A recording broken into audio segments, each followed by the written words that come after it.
Patriarchs and Prophets, chapter 47, League with the Gibeonites. This chapter is based on Joshua 9 and 10. From Shechem, the Israelites returned to their encampment at Gilgal. Here they were soon after visited by a strange deputation who desired to enter into treaty with them. The ambassadors represented that they had come from a distant country, and this seemed to be confirmed by their appearance. Their clothing was old and worn, their sandals were patched, their provisions moldy, and the skins that served them for wine bottles were rent and bound up as if hastily repaired on the journey.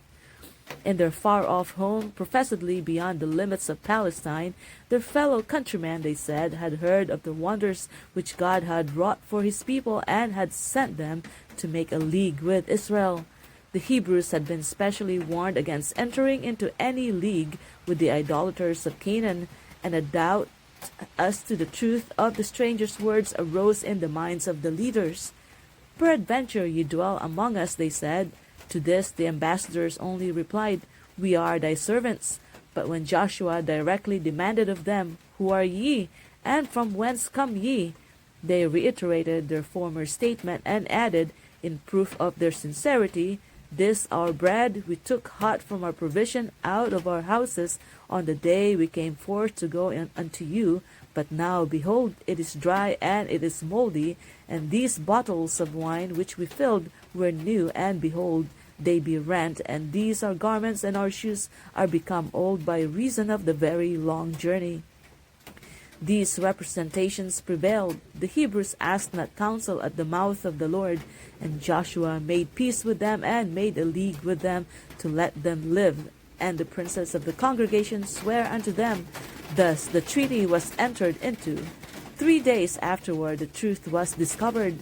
They heard that these were their neighbors and that they dwelt among them. Knowing that it was impossible to resist the Hebrews, the Gibeonites had resorted to stratagem to preserve their lives. Great was the indignation of the Israelites as they learned the deception that had been practiced upon them, and this was heightened when, after 3 days' journey, they reached the cities of the Gibeonites near the center of the land. All the congregation murmured against the princes, but the latter refused to break the treaty, though secured by fraud, because they had sworn unto them by the Lord God of Israel. And the children of Israel smote them not. The Gibeonites had pledged themselves to renounce idolatry and accept the worship of Jehovah, and the preservation of their lives was not a violation of God's command to destroy the idolatrous Canaanites. Hence the Hebrews had not by their oath pledged themselves to commit sin, and though the oath had been secured by deception, it was not to be disregarded. The obligation to which one's word is pledged, if it do not bind him to perform a wrong act, should be held sacred. No consideration of gain, of revenge, or of self-interest can in any way affect the inviolability. Let me read that again. No consideration of gain, of revenge, or of self-interest can in any way affect the inviolability of an oath or pledge. Lying lips are abomination to the Lord. Proverbs 12, verse 22. He that shall ascend into the hill of the Lord and stand in his holy place is he that sweareth to his own hurt and changeth not. Psalm 24, verses 3 and chapter 15, verse 4. The Gibeonites were permitted to live, but were attached as bondmen to the sanctuary to perform all menial services. Joshua made them that day hewers of wood and drawers of water for the congregation and for the altar of the Lord. These conditions they gratefully accepted, conscious that they had been at fault and glad to purchase life on any terms. "Behold, we are in thine hands," they said to Joshua, "as it seemeth good and right unto thee to do unto us, do." For centuries their descendants were connected with the service of the sanctuary. The testimony of the Gibeonites comprised 4 cities. The people were not under the rule of a king, but were governed by elders or senators. Gibeon, the most important of their towns, was a great city, as one of the royal cities, and all the men thereof were mighty. It is a striking evidence of the terror with which the Israelites had inspired the inhabitants of Canaan that the people of such a city should have resorted to so humiliating an expedient to save their lives. But it would have fared better with the Gibeonites had they dealt honestly with Israel. While their submission to Jehovah secured the preservation of their lives, their deception brought them only disgrace and servitude. God had made provision that all who would renounce heathenism and connect themselves with Israel should share the blessings of the covenant. They were included under the term the stranger that sojourneth among you, and with few exceptions, this class were to enjoy equal favors and privileges with Israel. The Lord's direction was, If a stranger sojourn with thee in your land, ye shall not vex him, but the stranger that dwelleth with you shall be unto you as one born among you, and thou shalt love him as thyself. Leviticus 19 verses 33 and 34. Concerning the Passover and the offering of sacrifices, it was commanded, One ordinance shall be both for you of the congregation, and also for the stranger that sojourneth with you. As ye are, so shall the stranger be before the Lord. Numbers 15 verse 15. Such was the footing on which the Gibeonites might have been received, but for the deception to which they had resorted, it was no light humiliation to those citizens of a royal city, all the men whereof were mighty to be made hewers of wood and drawers of water throughout their generations. But they had adopted the garb of poverty for the purpose of deception, and it was fastened upon them as a badge of perpetual servitude. Thus, through all their generations, their servile condition would testify to God's hatred of falsehood. The submission of Gibeon to the Israelites filled the kings of Canaan with dismay.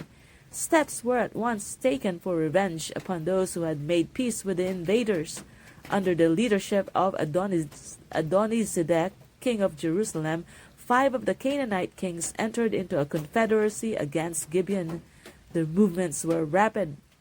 The Gibeonites were unprepared for defense, and they sent a message to Joshua at Gilgal, Slack not thy hand from thy servants. Come up to us quickly, and save us, and help us, for all the kings of the Amorites that dwell in the mountains are gathered together against us. The danger threatened not the people of Gibeon alone, but also Israel.